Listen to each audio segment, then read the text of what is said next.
en sus vivencias, que fue ella, la anécdota principal es que por el trabajo del papá, ella iba al colegio atrás sentada entre cajas. No se sabe lo que son las cajas en el cuento porque, bueno, uno cuando parte de algo que escuchó o que vio, después el trabajo de ficción es crear un mundo y se despega de eso original, de donde surgió. Y ella esconde algo entre esas cajas y, bueno, y nunca se sabe qué es eso que esconde y si lo encuentra o no, porque en la mitad lo pierde. Y me gusta mucho rescatar los paisajes, lo cotidiano, lo que todo el mundo ve todos los días, pero que no repara, no observa. Y me parece que el trabajo de escritores es reparar en eso donde el apuro por correr uno no repara. Y es muy simbólico porque lo escribí en un momento muy especial de mi vida y se publicó en un momento muy especial porque se publicó en plena pandemia, cuando uno trabajaba sin saber que trabajaba, ¿no? Porque se trabajó mucho de manera virtual y publicar en pandemia era una cosa que no se sabía qué iba a pasar después con el libro, porque esto entre paréntesis circulaban los PDFs muchísimo y el derecho de autor es algo que nosotros militamos con esa cuestión. No sabíamos si iba o no a favor del libro, pero bueno, el lector de verdad necesita el papel todavía, aunque uno lea digital. Me pasa que a veces yo leo digital y me voy a comprar el libro porque lo necesito. Bueno, me fui a un montón de lados, pero muchas gracias. Así es el cuento. Muchas gracias. Como verán, bueno, estamos hablando de literatura para las infancias y entonces la ilustración juega un papel muy importante.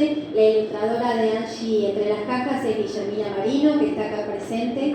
Perdón. Sí. Es el primer libro que veo las ilustraciones y me encanta.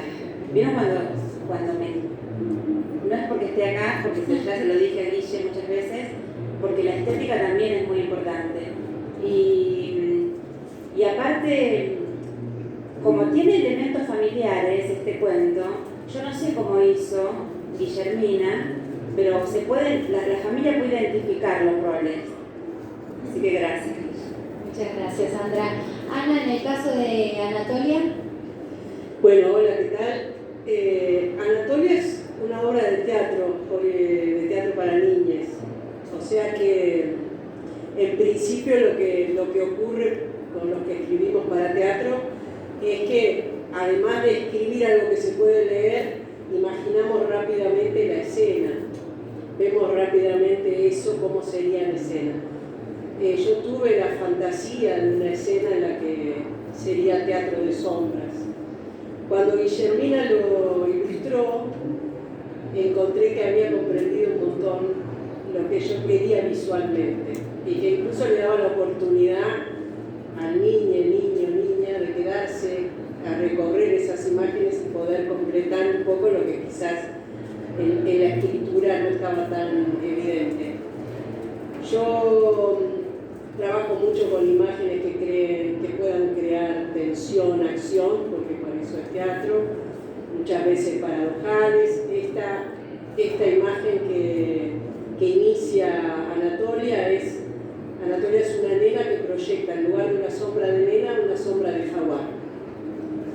Con ese principio se dispara todo lo demás que no pienso spoilear. O sea que nos vamos a quedar con esa primera imagen que ya viene bastante contundente y bueno, le van pasando distintas cuestiones y me parece que tiene una línea argumental, una línea principal y después se abren otras que son subsidiarias y que a mí me dio mucha alegría lograr escribir eso y poder quedarme tranquila con que no cerraran todas las líneas, que todo se concentrara alrededor de la línea principal, poder como salir de los esquemas de seguir la peripecia del héroe, otros que yo tenía en obras anteriores, y poder dejar abierto el juego para un poco más de interpretación del imaginario infantil. Es un libro hermoso, porque ellas lo hicieron hermoso, es un libro que se puede leer y mirar, y que por sí mismo tiene ese valor, y que también puede ser un día trasladado a escena y tendrá el valor de la escena, pero tiene un valor específico como libro. Yo creo que lo pueden leer las niñas tranquilamente, que es ideal para ellas, y también creo que para los adultos que les gusta esta cuestión, que somos un montón, que compramos más libros para niñas que para adultas. Bueno, buenísimo, muchas gracias, Ana. Bueno, somos conscientes que estamos frente a una gran dramaturga y una gran titiritera, ¿no? Reconocida a nivel mundial. Y también tenemos acá un gran escritor que hoy nos visita especialmente desde Córdoba, también actor, así que también del mundo del teatro, que escribió La luna que miraba. Así que Alejandro de la O, contanos un poquito. Bueno, buenas tardes. Primero, gracias por la invitación, gracias a Jacaranda, y estoy como muy contento porque estoy al lado de semejantes grosas. Bueno, La luna que miraba nace de una frase que me dijo mi mamá cuando era chico. Se ve que estaba como muy enamorado a los 11 más o menos. Me vio mirando a la luna y mi mamá me dijo que cuando uno mira mucho a la luna es porque seguro alguien en otro lado la mira pensando en vos. ¿Para qué me dijo eso? Me pasaba todas las noches mirando a la luna. Y esa frase volvió ya de grande. Y empecé como a escribir, siempre escribí, ¿no? Digo, me considero un actor que juega a escribir, no me considero escritor porque sería una falta de respeto para toda la gente que está acá. Pero esa frase volvió con los años y en algún taller que otro que hice de literatura y de escritura empezó a salir como el cuento, sin ningún tipo de objetivo de nada. Empezó a salir, me gustó como quedó. Algunas frases se las mandé, yo fui alumno de María Teresa Andrueto, y de Caradura también le mandaba las frases a la Tere, y así fue como disparando cosas de cosas que yo hago. Después un día dije, bueno, se lo doy a alguien para que me lo vea y lo corrija un poco. Se lo di a una escritora que es de acá también, Vero Ontivero. Ella me dijo, es re lindo, mirá, corregí acá, y quedó ahí guardado. Después otro día lo saqué, se lo volví a mandar a otra escritora que conozco, que es la de La Valle, y ella me dijo, dale, me empecé a mostrarlo. Y ahí como que me animé. Después se lo hablé con María Jesús Álvarez, que es la ilustradora, es una ilustradora de Rosario, y ella se sumó como al proyecto y nosotros lo hicimos terminado el proyecto. O sea, ella pensó las ilustraciones y cuando tuvimos la maqueta empezamos como a ofrecerlo a algunas editoriales. Y así fue que cayó en Jacaranda. Eso. Muchas gracias, Alejandro. Bueno, y Marita Berenguer, ¿qué podemos decir de Marita? También, bueno, gran narradora, oral y escritora. Y editora de MB Editoras. Así que, Marita, si nos querés contar de Belkan. Les voy a contar buenas tardes a todos y a todas. ¿Cómo nació puntualmente la historia de Belkan? Que en realidad no es que nació de casualidad. Yo creo que eso se venía gestando desde que empecé a leer. Mi preadolescencia, ya que siempre fui muy lectora, y una anécdota cortita. Cuando yo era chica tenía una prima que tenía un novio, y en esa época no las dejaban salir solas, a mí me mandaban con mi prima y el novio. Y yo me la pasaba mirando, todos estaban hartos, y el novio de mi prima tenía dentro del placar del ropero de su dormitorio una biblioteca, con un olor a pata que ni les cuento. Era joven en esa época. Entonces, como sabía que me gustaba leer, decía, bueno, si vos decís que no tenés ganas de salir y yo te dejo leyendo, te abro la puerta. Y me abrió la puerta. Entonces, cuando me abrió la puerta, yo descubrí otros libros que no había leído, entre ellos los policiales, los de aventura. Eso alimentó, no diría tanto mi infancia, yo estaba un poco más grande, iba a la escuela primaria, y pude leer a Sherlock Holmes. Lo leí todo lo de Agatha Christie, me gustaba porque no era el policial negro, sino un policial de enigma, donde utiliza el método inductivo-deductivo. Y bueno, yo empecé a escribir, siempre escribí, empecé a publicar, me gusta escribir largo, me gusta recordar, ver cómo los personajes van creciendo. Y en el caso puntual de Belican, Belican el hipnotizador, un caso policial de Morita y su tío Antonio. Morita está pensado en una de mis nietas que iba a quinto grado, que se llama Mora, que le gusta amasar, que le gusta cocinar, y es ahora ya no es adolescente, ¿no? Y piensa y deduce mucho, y en ella yo me inspiré para el personaje, tanto que el ilustrador, que es Carlos Villarroel, yo soy de Bahía Blanca, Villarroel también, le mandé una foto para que viese cómo era, porque es así, y fue muy bien recibido por los chicos escolares en las escuelas. Tengo escrita la segunda parte y les confieso que acá se iba a Belican, obviamente desciende del conde Drácula, iba a morir y lo he tenido que resucitar.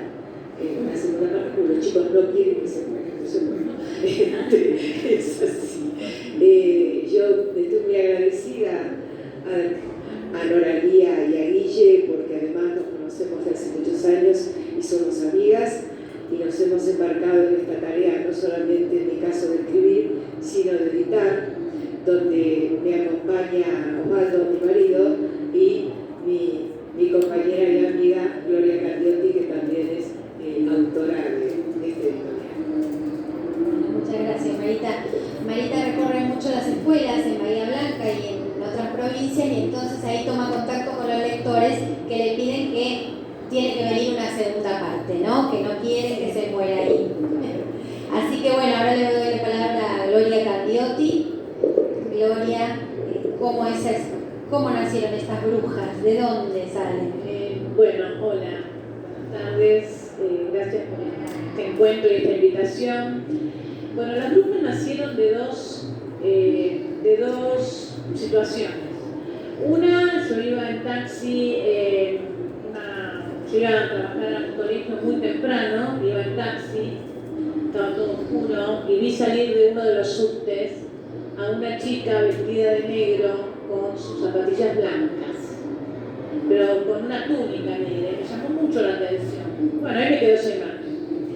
Y después habíamos invitado con unas amigas a comer, a cenar a una chica y un chico porque queríamos que se conocieran para que se casaran. Digamos, nosotros ya teníamos todo armado en la cabeza. Por supuesto no pasó nada, ni se miraron.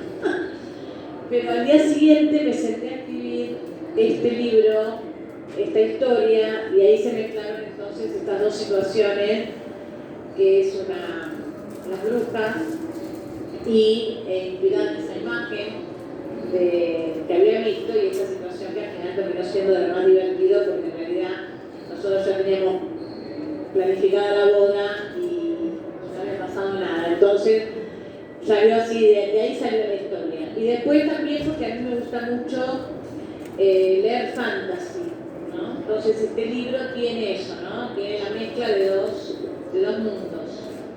Así nació. Muchas gracias. Dale. No, si quieren leer. Sí. Pensé que estaban las imágenes. Sandra, mira, tenemos un público de muchas maestras jardineras, por lo que vemos, así que si querés leer un fragmento para que empiecen a interiorizarse de estos cuentos. Justamente ayer, jugando con Ámbar, yo le decía que soy maestra jardinera. Y ella no lo podía creer.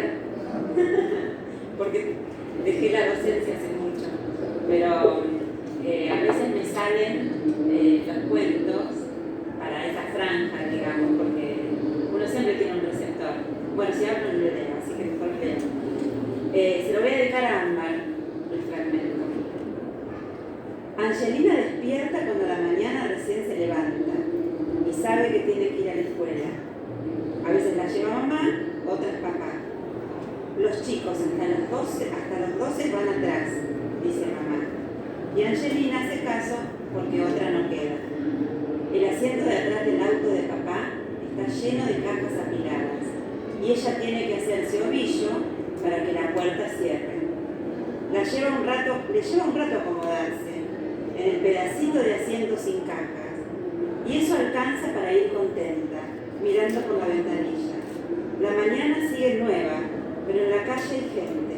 Las casas tienen las ventanas cerradas. Un perro negro persigue el auto. Muchas gracias, Sandra. Anas, ¿quieres leer ahí?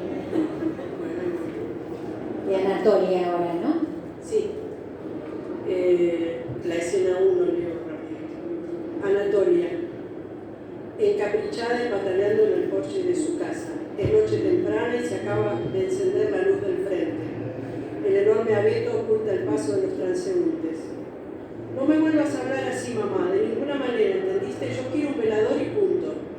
Mamá, basta, Anatolia, te estoy escuchando perfectamente. Vení adentro que ya está oscureciendo. Anatolia. Y si tiene esos paisajes que se mueven con la luz, o peces, o cascadas, o lo que sea, mejor. Todas las chicas tienen uno en su pieza. Vos sos una marreta. Voz de papá arrastrando los pies y falsamente amenazante. Se acabó, Anatolia, te voy a buscar. No te permito que le hables así a tu madre. Ahí voy. Anatolia comienza a correr para esconderse de su papá. Pero algo le llama la atención y la deja petrificada. Acaba de ver la sombra de un pequeño felino salvaje en la pared. Se queda muy quieta y la sombra también.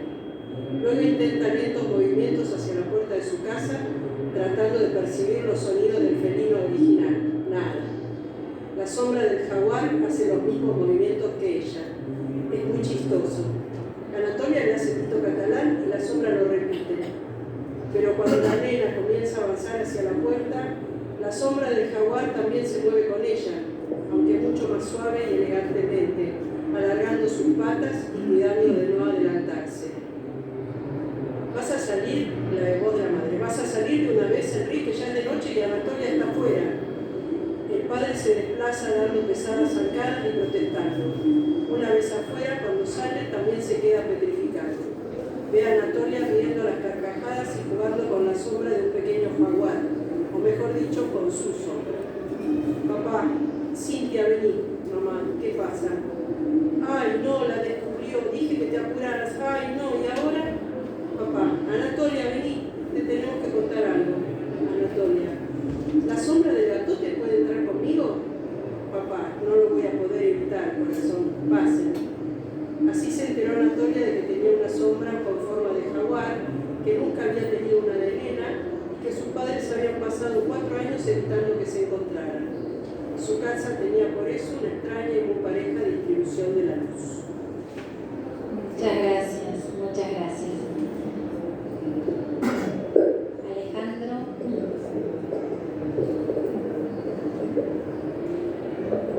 La luna que miraba es el cuento de Alejandro. María Jesús Álvarez, la ilustradora, es de la ciudad de Rosario. Ahí. Entre Soledad y Marcelino surgió una forma diferente de mirarse, de reírse. Hubo un silencio y otro silencio, y otro más. Hubo tantos silencios que aparecieron muchas palabras que no sabían decirse. Florecieron los cerezos en aquel verano y confundieron a la primavera. También florecieron las ganas de verse y no separarse. Pero las vacaciones llegaban a su fin y Soledad debía volver a recorrer millares de nubes hasta llegar a su ciudad. Muchas gracias, Marita, con Belka. Voy a leer un fragmento del primer capítulo, que se llama Lluvia y Tallarines. Los nubarrones aparentaban ser bolsas oscuras repletas de agua flotando sobre la ciudad. De vez en cuando de ellos se desprendía un rayo seguido de un cañonazo.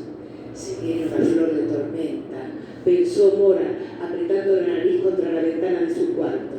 Toti, su gato, a rayas color naranja, dormía todavía tirado de tal manera que ocupaba casi toda la cama. La casa estaba en absoluto silencio.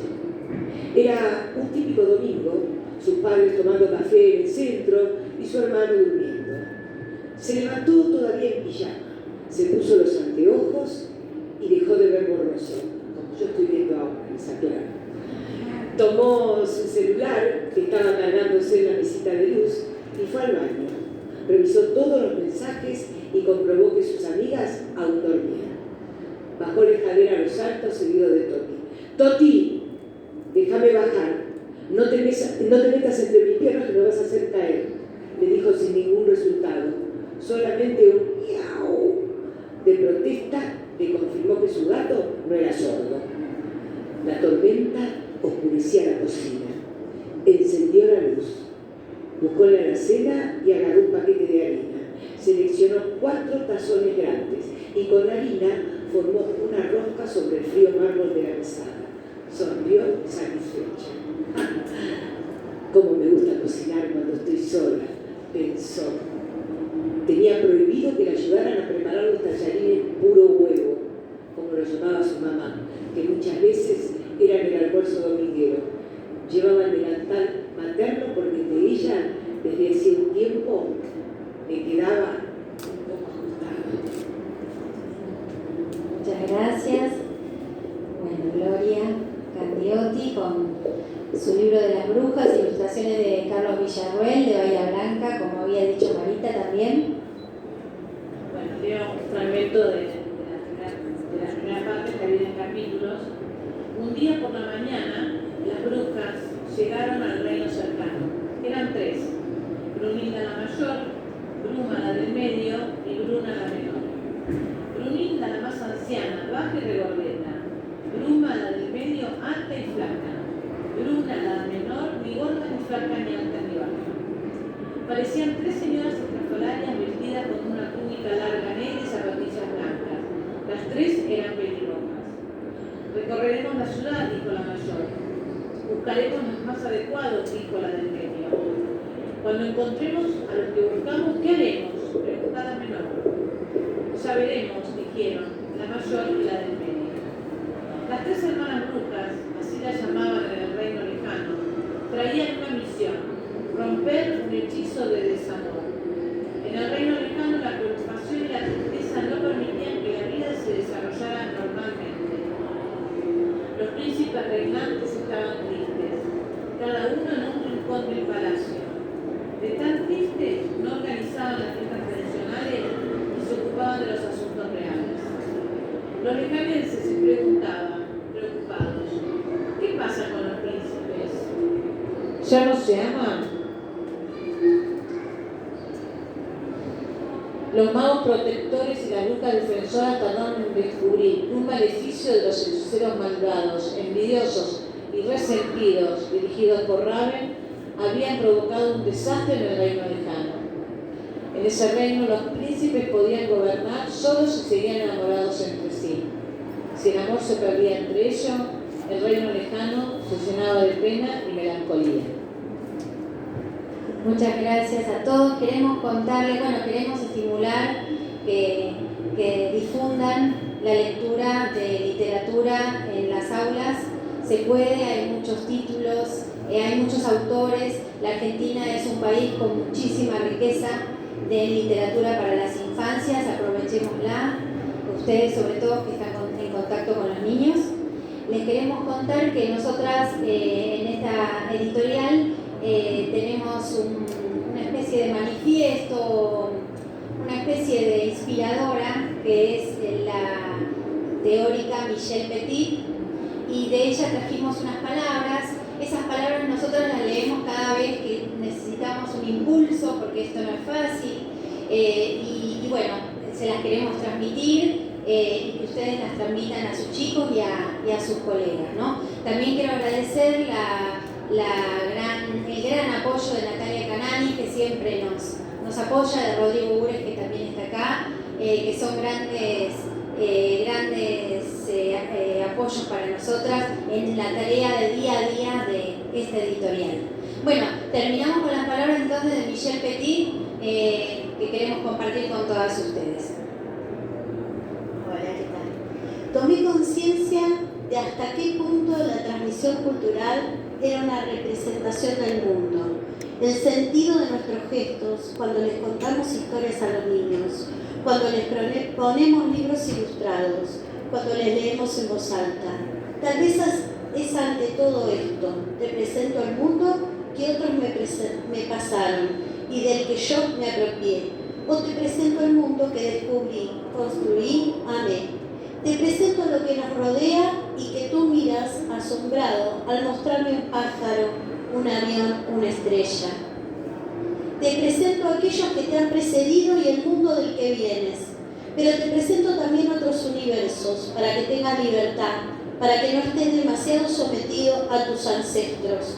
Te doy canciones y relatos para que te los vuelvas a decir al atravesar la noche, para que no tengas demasiado miedo de la oscuridad y de las sombras, para que puedas poco a poco prescindir de mí, pensarte como un pequeño sujeto distinto y elaborar luego las múltiples separaciones que te será necesario afrontar. Te entrego trocitos de saber y ficciones para que estés en condiciones de simbolizar la ausencia y hacer frente, tanto como sea posible, a las grandes preguntas humanas, los misterios de la vida y de la muerte, la diferencia de los sexos, el miedo al abandono, a lo distinto, el amor, la rivalidad, para que escribas tu propia historia entre las líneas leídas.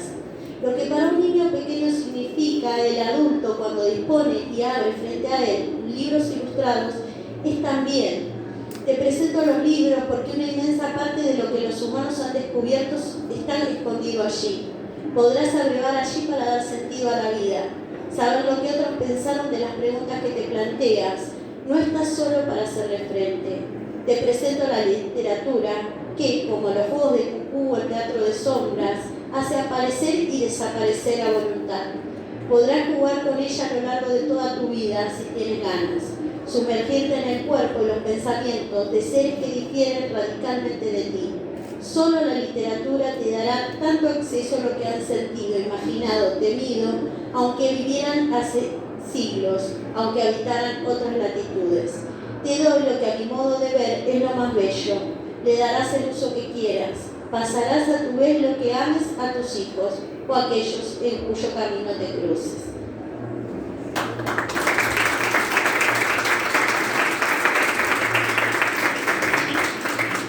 Bueno, queremos agradecerle a Sandra Comino, a Ana Alvarado, a Alejandro de la Hoz, Marita Berenguer, a Gloria Candiati, aplausos. Y queremos decirle que tanto nuestros libros de Jacarandá Editora como los libros de MB Editoras están en el stand 159 del Pabellón Azul. Si quieren encontrarse con alguno de los autores, nosotros ahora vamos para allá y los esperamos. 159 Pabellón Azul. Y si no, nos veremos en algún otro momento.